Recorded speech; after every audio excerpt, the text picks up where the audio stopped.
Bismillahirrahmanirrahim. Assalamualaikum warahmatullahi wabarakatuh. Alhamdulillahilladzi khalaqas samawati wal arda fi sittati ayyamin tsumma stawa 'alal 'arsy. Raditu billahi rabba wa bil islami dina wa bi Muhammadin nabiyya wa rasulah. Allahumma sholli wa sallim wa barik ala nabiyyina Muhammad wa ala alihi wa ashabihi ajma'in. Alhamdulillah, segala puji bagi Allah.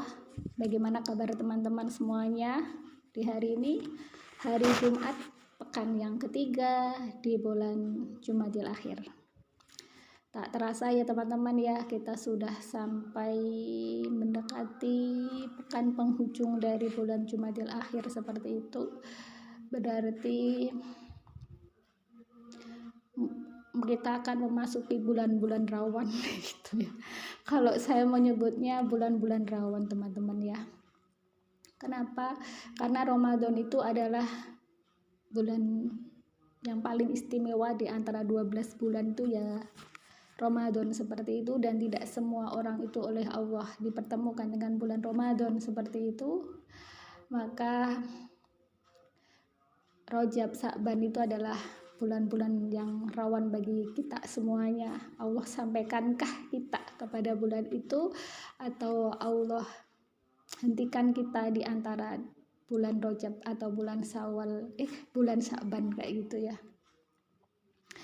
Dan kita nggak tahu apa yang tertulis di dalam Laul Mahfuz sana, dan hanya Allah yang mengetahuinya. Maka kemudian ada doa khusus kan bagi kita ya. Kita sudah mulai masuki bulan Rajab, nanti kita memanjatkan doa kepada Allah seperti itu untuk disampaikan kepada bulan Ramadan seperti itu. Doanya seperti apa? Ya, teman-teman pasti sudah hafal ya ini. Ya, boleh dari Jumadil Akhir ini dihafalkan biar nanti mulai dari Rajab itu bisa dibaca seperti itu ya. Kita mohon kepada Allah, Allahumma barik lana fi Rajaba wa Sa'bana wa ballighna Ramadan kayak gitu. Jadi kita memohon kepada Allah diberkahi di bulan Rajab, Sa'ban, dan disampaikan kepada bulan Ramadan. Nah, itu dibaca ya. Nanti dari Rajab sampai Sa'ban seperti itu nanti dibaca kayak gitu. Nah, dan teman-teman, kita hari ini sudah sampai pada poin 5354 insya Allah seperti itu. Dan kalau kita hitung kan sebagaimana di dalam publikasi slide ya itu ada 64 dosa yang akan kita bahas. Berarti kalau hari ini sampai 54 kayak gitu, berarti tinggal 10 bahasan untuk pekan ke depan, sekitar 2 bulan lebih 1 minggu ya. Berarti itu kalau dihitung Jumatnya sekitar ada 9 Jumat lagi seperti itu ya. Dan semoga 10 bahasan itu bisa selesai sebelum Ramadan seperti itu, sehingga nanti Ramadan kita bisa ya, kalau misalkan kita ada kajian lagi dengan bahasan tema yang berbeda seperti itu ya. Yaitu teman-teman untuk mengawali kajian online pasca Ramadan hari ini kayak gitu. Teman-teman rahimakumullah, hari ini kita bahasan 53 itu adalah melukis makhluk bernyawa, 54-nya berdusta dalam hal mimpi kayak gitu. Teman-teman rahimakumullah, saya awali dulu poin yang ke-53 ya, sebagaimana urutan melukis makhluk bernyawa. Saya ada di judul itu, saya tertarik untuk memulai dari kata makhluk kayak gitu ya. Jadi makhluk itu sebenarnya dari bahasa Arab kayak gitu ya. Jadi dia itu adalah isim maf'ul dari khalaqa kayak gitu ya. Jadi khalaqa itu kalau dalam bahasa Arab artinya pencipta, pembuat seperti itu. Terus kemudian nanti kalau diubah ke dalam isim fa'il seperti itu ya, maka dia kholikun kayak gitu, pencipta kayak gitu. Terus kemudian kalau kemudian dibentuk menjadi maf'ulnya atau objeknya kayak gitu, nanti mengikuti wazan maf'ulun, maka dia terbentuk kata makhlukun kayak gitu. Jadi makhluk itu kata serapan dari makhlukun gitu ya. Artinya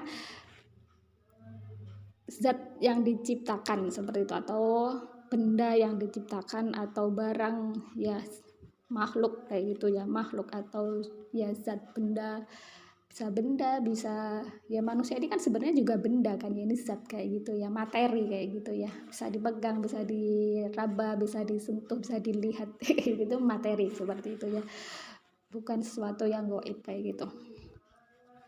Jadi itu kata makhluk kayak gitu. Terus kemudian tadi kan kholik ya, pelaku sebagai penciptanya kayak gitu. Terus kemudian al-kholik itu siapa kayak gitu ya, pencipta itu siapa dari segala makhluk kayak gitu ya. Terus kemudian makhluk itu kan yang diciptakan, berarti ya kita ingin mengetahui siapa al-kholik itu, pencipta alam semesta beserta seluruh isinya ya.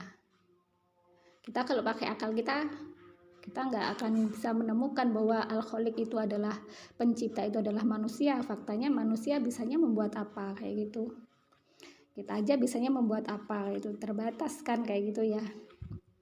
Apalagi hewan itu nggak bisa lagi mencipta langit, bintang, nggak bisa. Manusia aja nggak bisa, apalagi hewan. Buat apa lagi? Apalagi makhluk-makhluk yang lain. Jadi keterbatasan itu memang menunjukkan bahwasanya manusia, hewan, tumbuhan, dan ya semua yang kita indera di bumi dan di langit itu makhluk seperti itu. Lantas siapa pencipta al-kholik itu? Yaitu itu dijawab oleh Allah dalam Quran surah Al-An'am ayat 102 kayak gitu. Di situ Allah berfirman, A'udzubillahi minasyaitonirrajim. Bismillahirrahmanirrahim. Dzalikumullahu rabbukum la ilaha illahu khaliqu kulli syai'in fa'buduh wa huwa ala kulli syai'in wakil. Kayak itu. Shadaqallahul azim. Jadi di ayat situ Allah menerangkan, dzalikumullahu rabbukum, itulah Tuhan kalian, Allah kayak gitu ya. Dzalikumullahu rabbukum, itulah Allah Tuhan kalian. La ilaha illahu, tidak ada Tuhan kecuali Dia, yaitu Allah, yaitu khaliqu kulli syai'in fa'budu. Khaliqu ya, pencipta segala sesuatu yang ada di langit dan bumi itu adalah Allah penciptanya kayak gitu. Fa'budu, maka sembahlah Allah kayak gitu. Dan Dia atas segala sesuatu maha memeliharanya kayak gitu. Jadi al-kholik itu adalah Allah Subhanahu wa taala, dan apa yang ada di bumi, di langit beserta seluruh isinya kayak gitu, itu adalah makhluk, yaitu ciptaannya Allah Subhanahu wa taala. Dan al-kholik itu kalau dalam urutan Asmaul Husna, kalau nggak salah urutan 11 ya, nanti teman-teman bisa cek deh bener nggak urutan 11 al-kholik gitu ya, salah satu Asmaul Husnanya Allah kayak gitu. Jadi teman-teman ya, kita manusia itu adalah makhluknya Allah kayak gitu, maka kemudian Allah itu punya hak atas makhluknya kayak gitu. Juga Allah punya hak hak prerogatifnya Allah kayak gitu ya, untuk kemudian mengatur-ngatur hamba-hambanya manusia itu boleh apa dan nggak boleh apa, itu haknya Allah kayak gitu. Dan Allah juga punya kuasa untuk menjadikan manusia itu punya kemampuan apa, memiliki potensi apa kayak gitu. Ternyata Allah berikan potensi ke dalam diri manusia itu, salah satunya apa? Dengan tangannya, dengan potensi akal yang Allah berikan, kemampuan imajinasinya, daya keindahan seninya kayak gitu ya, sehingga dia bisa melukis kayak gitu. Itu termasuk anugerah yang Allah berikan ya. Dan ternyata kan tidak semua manusia itu bisa melukis dengan hasil lukisan yang sama. Objeknya sama, yang dilukis hasilnya belum tentu sama. Berarti kan ada beda kemampuan yang Allah berikan di antara dua manusia atau banyak manusia itu, sehingga dalam menulis satu objek yang sama aja berbeda-beda hasilnya kayak gitu. Jadi selain kemampuan tangan yang diberikan oleh Allah itu untuk menulis, sebenarnya tangan manusia itu juga bisa untuk membuat, itu ya. Ya lukisan itu kan juga membuat ya, juga bisa menciptakan berbagai macam hal dengan tangan dan akal yang Allah berikan kayak gitu ya. Dan juga dengan memanfaatkan seluruh indera yang Allah berikan seperti itu. Jadi ya sebenarnya manusia juga kholik gitu, maksudnya bisa mencipta kayak gitu loh. Tapi bukan dalam artian al-kholik pencipta alam semesta, bukan. Maksudnya hanya dari sisi bahasanya aja itu bisa kayak itu, manusia itu mencipta ya, membuat rumah bisa kan, membuat mobil bisa kan kayak gitu ya, membuat berbagai perabot rumah, atau kemudian membuat berbagai macam barang-barang elektronik, atau kemudian sekarang bisa dengan digital dan sebagainya, itu kan manusia bisa kayak gitulah. Tapi ya tetap kemampuan manusia yang seperti itu tetap ada bedanya kayak gitu ya. Dalam bedanya apa? Misalkan manusia bisa membuat boneka kayak gitu ya. Terus seandainya bonekanya bisa, tapi bisakah boneka itu kemudian bernafas? Gak bisa kayak gitu ya. Manusia nggak bisa menjadikan boneka itu bisa tumbuh, berkembang ya. Ciri-ciri makhluk yang hidup itu akan kan tumbuh, berkembang seperti itu ya. Itu nggak bisa. Buat boneka ukuran 10 cm ya sampai khatam dunia ya tetap 10 cm, kecuali kalau kemudian ditambah panjangnya gitu ya. Maksudnya si boneka itu sendiri tuh nggak bisa kemudian memperpanjang tubuhnya sendiri, itu nggak bisa kayak gitu loh. Beda dengan Allah al-Khaliq yang sesungguhnya kayak gitu ya. Allah menciptakan manusia dengan materi ini, materi zat yang kita bisa pegang-pegang ini kayak gitu ya. Terus kemudian Allah tiupkan ke dalam tubuh manusia tadi adalah ruh yang berarti nyawa kayak gitu ya, sehingga manusia itu bisa tumbuh, berkembang, tambah tinggi, tambah gemuk ya bisa ya, dan tambah yang lainnya kayak gitu, dan terjadi siklus perubahan dari sel-sel yang ada di tubuhnya. Nah ternyata teman-teman ya, Allah sebagai al-Khaliq tadi itu adalah kita harus mentauhidkan Allah kayak gitu. Allah tidak mau juga diduakan kayak gitu ya. Kita mengenal istilah tauhid rububiyah kayak gitu ya, yaitu mengisahkan Allah Subhanahu wa taala dalam hal perbuatannya, bahwasanya Allah menciptakan segala sesuatu ini Allah sendiri kayak gitu ya, yang melakukannya kayak gitu. Dan Allah punya hak kayak gitu ya, untuk kemudian menentukan apa-apa yang kemudian boleh dilakukan oleh makhluknya dan apa-apa yang nggak boleh dilakukan kayak gitu. Allah menciptakan manusia, berarti Allah punya hak dong kayak kemudian manusia yang diciptakan itu nggak boleh kemudian manusia itu membuat seperti manusia gitu loh. Maksudnya gini, saya ambil contoh gini, misalkan kita membuat produk seperti itu, misalkan ambil contoh produknya itu kipas angin aja, ini mumpung yang ada di depan saya itu kipas angin kayak gitu ya. Terus kemudian ada orang lain itu yang membuat kipas angin dengan model yang sama, warna yang sama, pokoknya niru penjiplak persis dengan apa yang kita buat. Gimana perasaan teman-teman kalau ada yang seperti itu? Terus kemudian juga dijual di pasar. Yang kita buat produk asli tadi itu juga dijual di pasar, terus kemudian yang menjiplak persis tadi itu juga dijual di pasar. Tiba-tiba lebih laris atau gimana? Saat sebelum dijual aja kita tahu buatan kita itu tadi itu dijiplak orang, tuh rasanya udah gak seneng kan kayak gitu loh. Kau jiplak gitu. Misalkan kalau dalam hal dunia tulis menulis itu sampai ada hak cipta kayak gitu ya. Sekarang nggak hanya hal dunia tulis menulis ya, itu hak cipta, tidak boleh meniru dan sebagainya, terkena undang-undang kayak gitu ya, terkena sanksi yang tidak berat, jutaan gitu kalau saya pernah baca itu ya. Jadi itu sama, Allah itu punya di antara makhluk-makhluk yang Allah ciptakan itu ternyata ada yang Allah tidak mau kayak gitu. Si manusia yang telah Allah ciptakan itu terus kemudian dia membuat mirip-mirip manusia kayak gitu loh ya, mirip-mirip manusia yang diciptakan oleh Allah, itu Allah nggak suka gitu, nggak mau gitu loh. Dah ternyata sifat nggak maunya itu sampai tataran pada hukum yang Allah larang seperti itu. Pertama saya ambil hadis yang ada dalam bukunya Syekh Muhammad Sholih Al-Munajjid kayak gitu ya. Di situ Rasulullah SAW bersabda dari Abu Hurairah Rasulullah SAW bersabda, saya bacakan artinya aja ya teman-teman ya. Allah Ta'ala berfirman, berarti ini hadits qudsi seperti itu, siapakah orang yang lebih zalim daripada orang yang menciptakan sesuatu seperti ciptaanku, maka hendaknya mereka menciptakan sebutir benih atau menciptakan sebutir biji sawi. Tuh. Jadi ini firman-Nya Allah dalam hadis qudsi ini kayak gitu ya. Itu tuh apa ya? Menohok gitu ya, menohok kita. Allah katakan siapa yang lebih zalim daripada orang yang menciptakan sesuatu yang seperti yang diciptakan oleh Allah kayak gitu. Kemudian Allah menantang, kalau bisa buat sebutir benih atau sebutir biji sawi. Gak bisa, manusia gak bisa kayak gitu ya. Jadi itu ini hadis qudsinya Allah, hadis qudsi ini kayak gitu ya, yaitu firman-Nya Allah ini dalam hadis qudsi ini, itu tuh nohok manusia kayak gitu loh.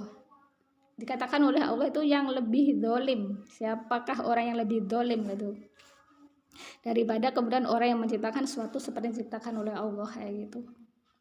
Maka kemudian ternyata teman-teman ya, Allah itu nggak mau kayak itu loh ya.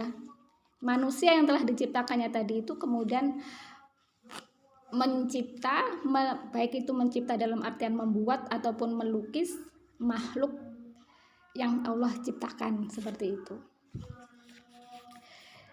Apa itu hadisnya ya? Hadisnya adalah yang pertama sebagaimana dalam slide itu ya. Jadi itu hadis dari Abdullah bin Mas'ud, Rasulullah SAW bersabda, Inna asyaddan nasi adzaban indallahi yaumal qiyamati musawwiruna. Itu hadis riwayat Muslim, rawahul Muslim ya. Jadi dalam hadis itu Rasulullah bersabda, inna, sungguh itu ya. Jadi ini inna itu benar-benar seperti itu. Dia adalah ini taukid kayak gitu ya. Asyadda kayak gitu. Asyadda itu dia isim tafdil teman-teman. Itu kalau teman-teman nanti belajar ya di nahwu ketemu, di shorof ketemu ya. Tapi kalau pembentukannya itu nanti teman-teman temukan di shorof itu ya. Jadi asyadda itu dia adalah isim tafdil yang aslinya itu asalnya tidak asyadda gitu teman-teman. Kalau teman-teman ingin tahu belajar deh. Saya nggak mau kasih tahu. Itu ya sebenarnya saya tahu, tapi ya untuk memperpendek pembahasan aja ya, nggak usah saya jelaskan panjang-panjang. Jadi asyadda di sini itu adalah isim tafdil yang artinya paling keras seperti itu. Pokoknya yang paling gitu itu yaitu termasuk ya salah satunya adalah isim tafdil tadi itu kayak itu. Yang ikuti wadan af'al kayak gitu ya. Jadi sesungguhnya manusia yang paling keras azabnya indallahi di sisi Allah yaumal qiyamati, pada hari kiamat itu musawwiruna. Ya musawwirun itu dia adalah para pelukis, musawwiruna dia itu isim fa'il ya. Itu dari kata ya tadi. Ya pokoknya teman-teman belajar shorof ya nanti tahu kayak gitu. Saya bicara seperti ini tuh ya berterima kasih sekali kepada semua guru-guru saya yang telah mengajarkan bahasa Arab. Saya merasakan sekali kayak gitu manfaatnya ya ketika belajar bahasa Arab untuk memahami Al-Quran sama hadis itu, saya merasakan manfaatnya. Jadi ya saya ucapkan jazakumullah khairan bagi semua guru-guru saya yang telah mengajarkan bahasa Arab seperti itu ya. Jadi ya gitu teman-teman ya. Jadi di situ Rasulullah menjelaskan bahwasanya sesungguhnya manusia yang paling keras siksanya di sisi Allah di hari kiamat nanti adalah para pelukis, musawwiruna, yaitu para pelukis.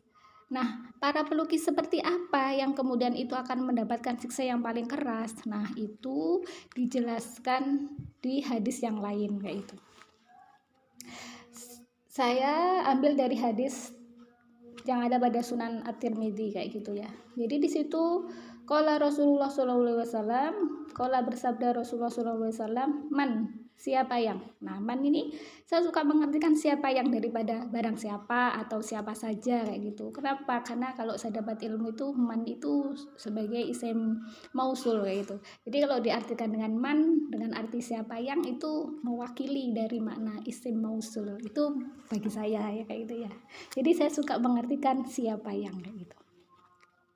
Man, siapa yang sawwaro melukis atau menggambar suratan gambar, yaitu adzabahu Allahu, yaitu Allah adzabahu mengazabnya, hatta hingga yang fuha, apa itu, meniupkan, fiha pada gambar tadi itu arruha, ruh atau nyawa. Nah, dari sini kita ketahui bahwasanya yang kemudian oleh Allah diberikan siksa yang paling keras tadi itu adalah para pelukis yang melukis makhluk yang ada ruhnya, yang ada nyawanya. Siapa aja makhluk yang Allah ciptakan yang ada ruhnya, itu diantaranya manusia sama hewan seperti itu. Kalau malaikat, jin itu kan gaib. Kalaupun manusia gambar itu kan apa itu namanya, imajinasi aja kayak gitu. Itu di luar bahasan kita ya. Jadi di sini adalah yang mendapatkan siksa yang paling keras di hari kiamat nanti itu adalah para pelukis-pelukis yang melukis makhluk yang bernyawa, yaitu hewan, manusia kayak gitu.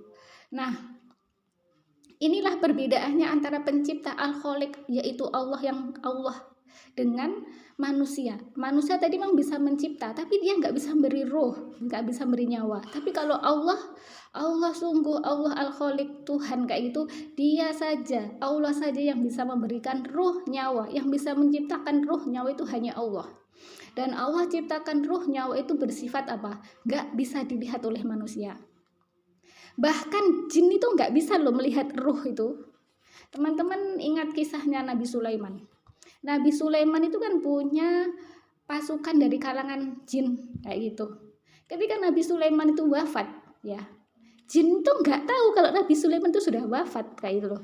Tahunya itu kan ketika tongkatnya Nabi Sulaiman kalau nggak salah ya itu terjatuh atau sudah rapuh seperti itu, baru ngerti kalau Nabi Sulaiman itu wafat. Jadi dia sendiri juga jin itu nggak bisa lihat namanya ruh kayak gitu loh ya.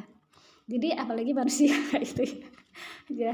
Kita oleh Allah nggak sampai, saya masih ingat waktu saya pernah ikut kajian ya itu kajian atau baca buku ya, saya agak lupa itu. Jadi di antara ilmuwan yang ada di Rusia kalau nggak salah itu ya, mereka itu ingin membuktikan keberadaan ruh itu ya. Ketika orang dicabut nyawanya itu loh, mereka membuat tabung besar gitu ya, ingin tahu ruh ketika dicabut seperti apa ya, mereka nggak bisa itu loh melihat ruh itu. Yaitu dari situ tuh kita bisa paham manusia itu makhluk yang lemah dan Allah lah Al-Khaliq sesungguhnya, Tuhan sesungguhnya itu ya Allah Subhanahu wa taala kayak gitu. Pencipta alam semesta kayak gitu, Rabbul Alamin, Tuhan semesta alam seperti itu ya. Jadi sampai di sini jelas ya teman-teman ya. Maka kemudian yang harus teman-teman ingat pula, melukis di sini nggak hanya sekedar menggambar ya, tapi juga membuat pahatan, misalkan patung ya, patung yang karena itu juga perbuatan tangan seperti itu. Jadi melukis di sini bisa juga terkategori dari selain melukis itu adalah membuat patung makhluk-makhluk yang bernyawa seperti itu. Nanti di hari akhir seperti itu ya, oleh Allah disuruh meniupkan ruh, dan itu kelanjutan dari hadis tadi itu walaisa kayak itu, dan tidaklah akan bisa kayak itu binafihin ya, meniupkan ruh itu fiha pada gambar tadi itu kayak itu ya. Jadi itu hadis riwayat Bukhari Muslim seperti itu. Ini hadisnya lanjutannya masih ada tapi tidak sebahasan yang lain seperti itu. Jadi saya hentikan sampai di situ hadisnya kayak itu. Jadi itu teman-teman ya. Terus kemudian bagaimana kemudian kalau misalkan anak-anak dalam pembelajaran kayak gitu ya. Kalau dalam untuk anak-anak kayak gitu ya teman-teman, saya yang terkena taklif hukum kayak gitu ya. Maksudnya taklif hukum itu yang dihisap kayak itu, enaknya ngomong itu yang dihisap atas perbuatannya hambanya Allah itu adalah yang mereka itu akilun ya, yang berakal, baligun yang balik seperti itu, zakirun yang mereka itu tidak dalam kondisi lupa kayak gitu, dan juga tidak dalam kondisi mulja atau dalam kondisi dipaksa kayak gitu ya, terpaksa atau kemudian dipaksa seperti itu. Jadi kalau anak-anak itu kan jelas belum balik seperti itu. Kalau anak-anak belum balik maka kemudian dia tidak terkena taklif hukum tadi itu. Maka kemudian untuk pembelajaran, misalkan untuk pembelajaran anak-anak, misalkan gambarnya hewan itu, hewan harimau seperti apa, kemudian singa itu seperti apa, kemudian burung itu yang seperti apa, terus kemudian diajarkan, itu untuk pembelajaran masih boleh. Tapi kemudian tetap dijelaskan juga terkait dengan hukumnya nanti kalau sudah balik, jangan kemudian melukis manusia, jangan melukis hewan seperti yang itu adalah ditiupkan ruh padanya seperti itu. Jadi untuk pembelajaran masih boleh karena mereka anak-anak itu belum terkena taklif ketika belum balik seperti itu ya. Jadi itu yang disampaikan. Jadi kalau kita yang sudah dewasa seperti ini ya berarti terkena taklif kayak gitu, untuk kemudian tidak melukis, untuk kemudian tidak memahat, untuk kemudian buat patung yang bernyawa, makhluk-makhluk dari yang bernyawa seperti itu. Jadi untuk bahasan ini jelas ya teman-teman ya, insya Allah sudah jelas bahwasanya melukis yang kemudian diharamkan yang termasuk dosa itu adalah melukis makhluk yang bernyawa seperti itu.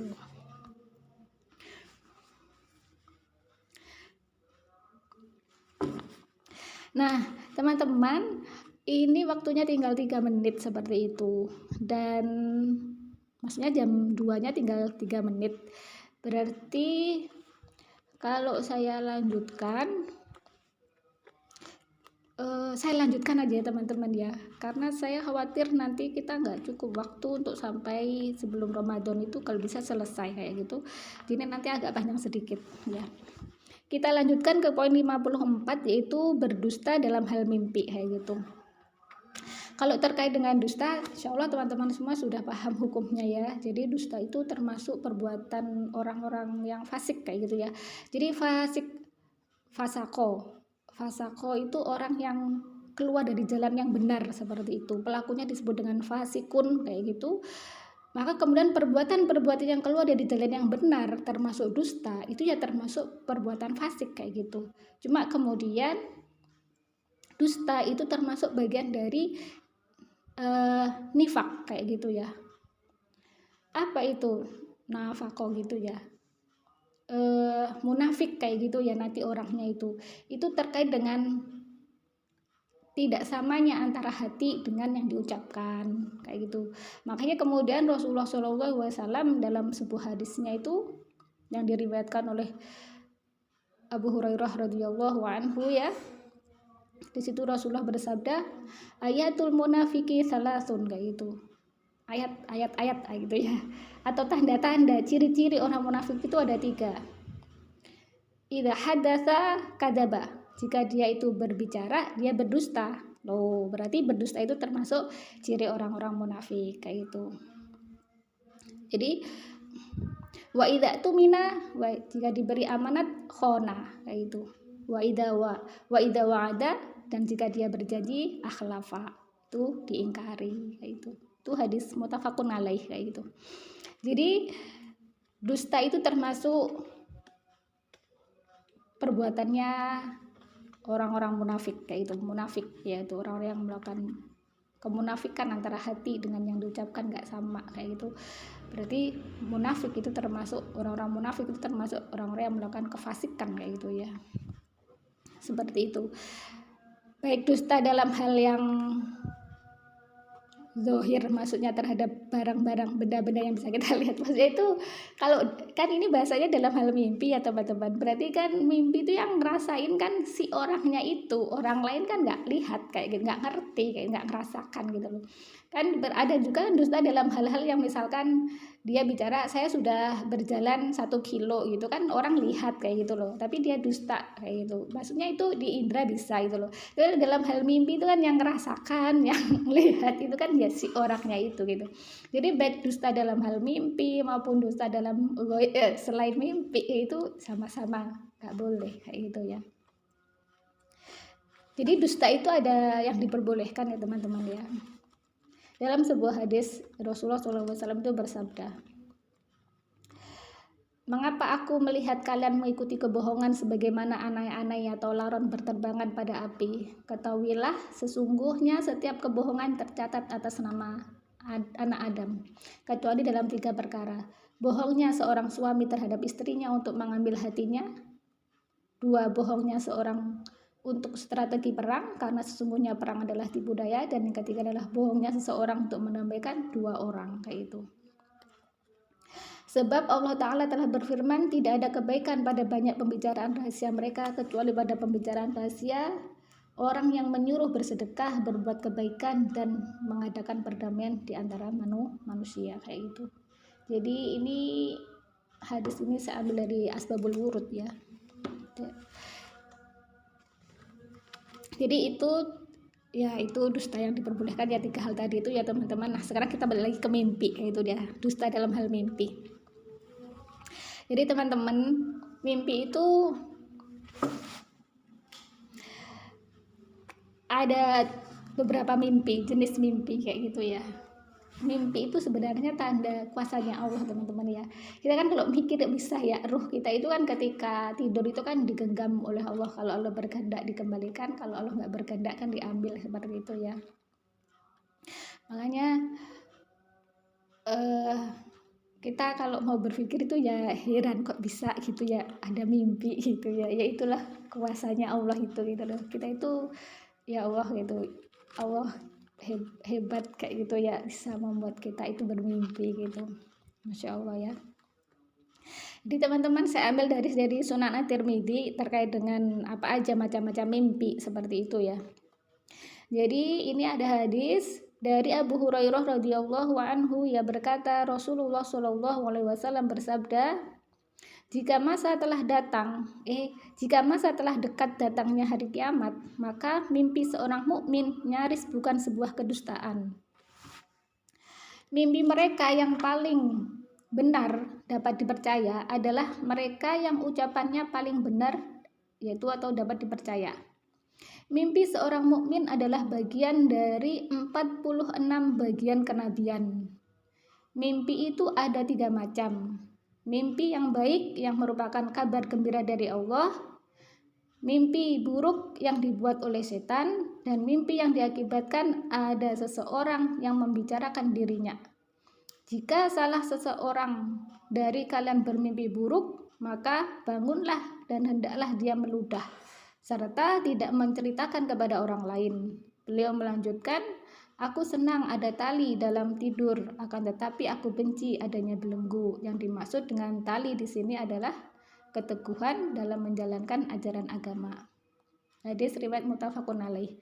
Tadi yang dimaksud tadi itu bukan bagian dari hadis ya teman-teman ya, itu hanya penjelasan aja.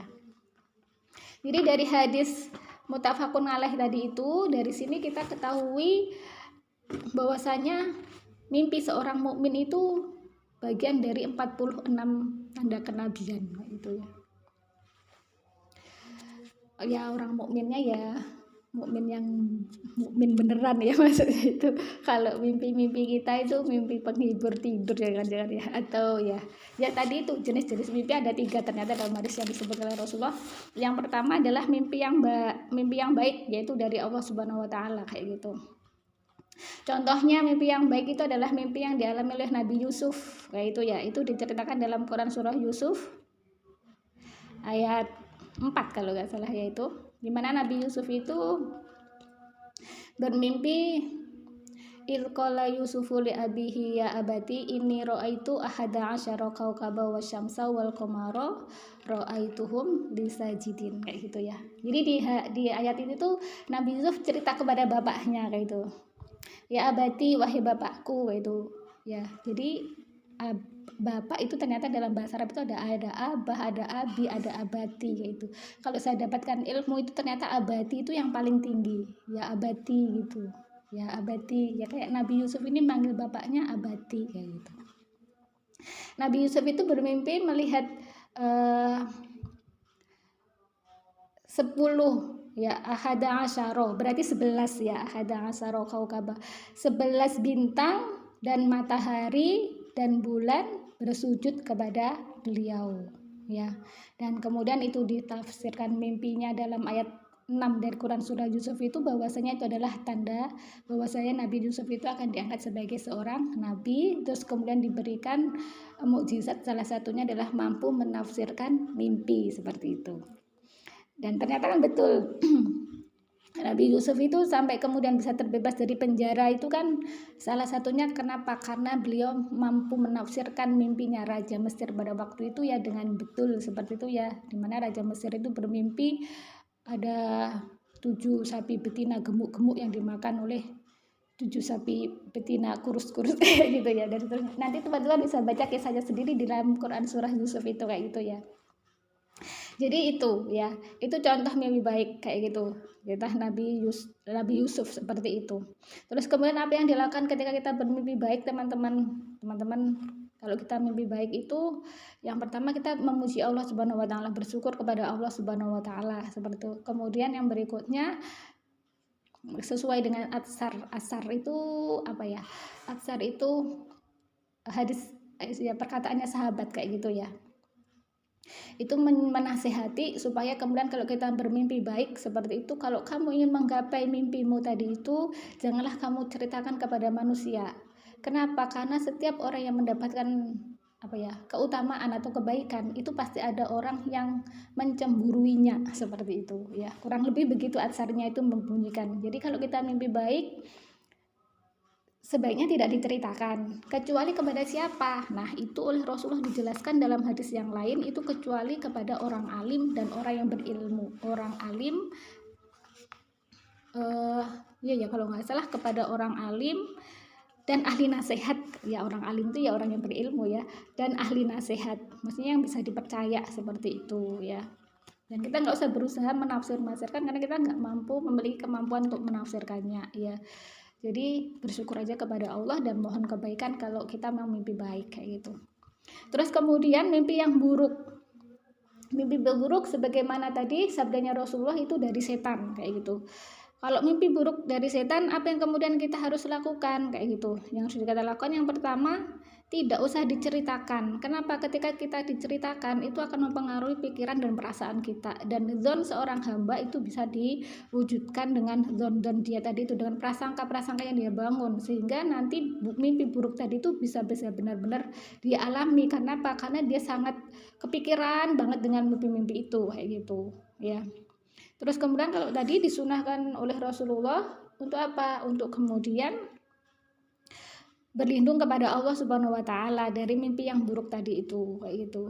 Jadi supaya tidak terwujud mimpi itu. Jadi mohon perlindungan kepada Allah ya. Terus kemudian tadi juga oleh Rasulullah dijelaskan supaya kemudian meludah dan mengubah posisi lambungnya saat tidur. Maksudnya miringnya ganti seperti itu ya.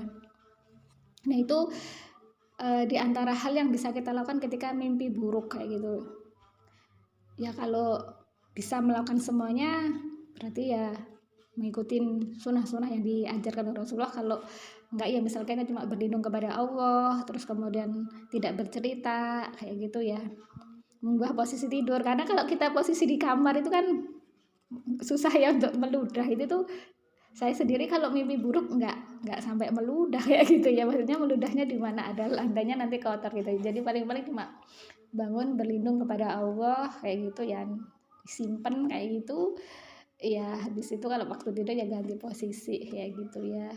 Ya itu kalau kita mimpi buruk itu. Kemudian berikutnya yang ketiga adalah mimpi akibat perkataan orang atas dirinya kayak gitu ya. Jadi karena itu terbawa mungkin mimpi-mimpi yang kebawa-bawa kita habis ngapain sama orang, terus kemudian terbawa dalam mimpi yaitu mungkin kita pernah mengalami hal yang seperti itu ya. Yaitu itu salah satu jenis mimpi yang juga termasuk dijelaskan oleh Rasulullah SAW kayak gitu. Nah, itu teman-teman di antara 3 jenis mimpi. Terus kemudian apa yang tadi di dalam surat itu berdusta dalam mimpi, maka kemudian orang-orang yang berdusta dalam mimpi itu ada hadis khusus yang dijelaskan oleh Rasulullah SAW sebagaimana yang ada di dalam surat itu ya. Jadi Rasulullah SAW bersabda, ini hadisnya saya ambilkan dari Sunan Tirmidzi kayak gitu ya. Tapi diriwayatkan juga oleh Imam Bukhari kayak gitu. Jadi Rasulullah bersabda, man tahallama kayak gitu. Siapa yang dia itu tahallama menceritakan mimpinya kadiban kayak gitu ya, secara dusta kayak gitu ya.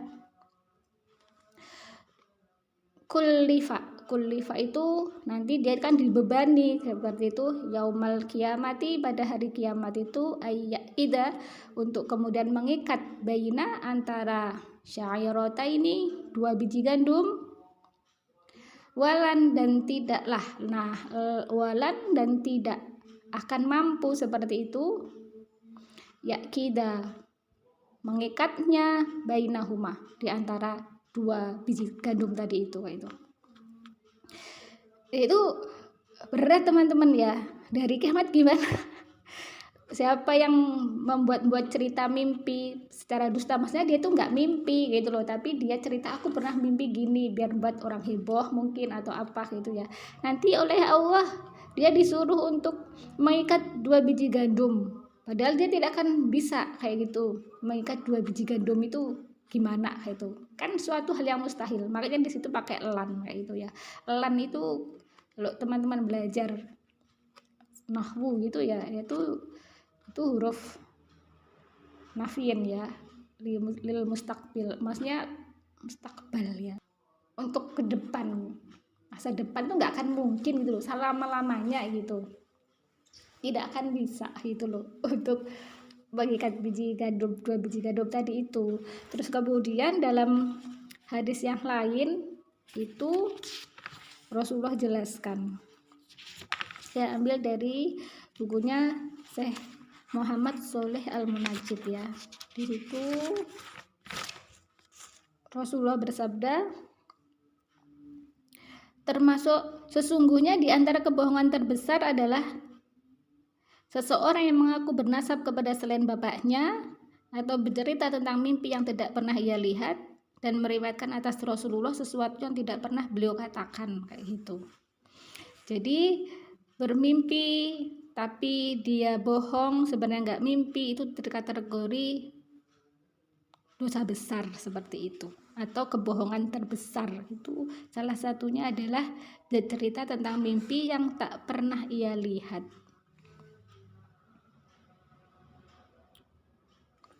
Begitu teman-teman ya. Jadi sangat jelas sekali berdusta baik dalam hal yang mimpi yang hanya dirasakan oleh dia sendiri ataupun berdusta dalam hal yang lain yang sebenarnya manusia bisa melihatnya, itu sama-sama nggak bolehnya kayak gitu. Jadi untuk bahasan ini sudah sangat jelas sekali ya teman-teman ya, bahwasanya nggak boleh kita membuat ngarang-ngarang terkait dengan mimpi seperti itu. Dan insya Allah bahasan 5354 sudah selesai. Berarti kita akhiri forum kajian online pasca Ramadan hari ini sampai di sini kayak gitu. Semoga apa yang kita bahas hari ini bermanfaat seperti itu, dan kita akhiri dengan istighfar 3 kali dan doa kafaratul majelis. Astagfirullahaladzim, astagfirullahaladzim, astagfirullahaladzim, subhanakallahumma wa bihamdika, asyhadu an la ilaha illa anta, astaghfiruka wa atubu ilaik. Al-haqqu min rabbika fala takunanna minal mumtarin. Sesungguhnya kebenaran itu datangnya dari Allah semata, dan kalaupun ada salahnya, kelirunya, kurangnya, itu semata-mata kelemahan saya pribadi, jadi mohon dimaafkan. Akhirnya saya tutup. Wassalamualaikum warahmatullahi wabarakatuh.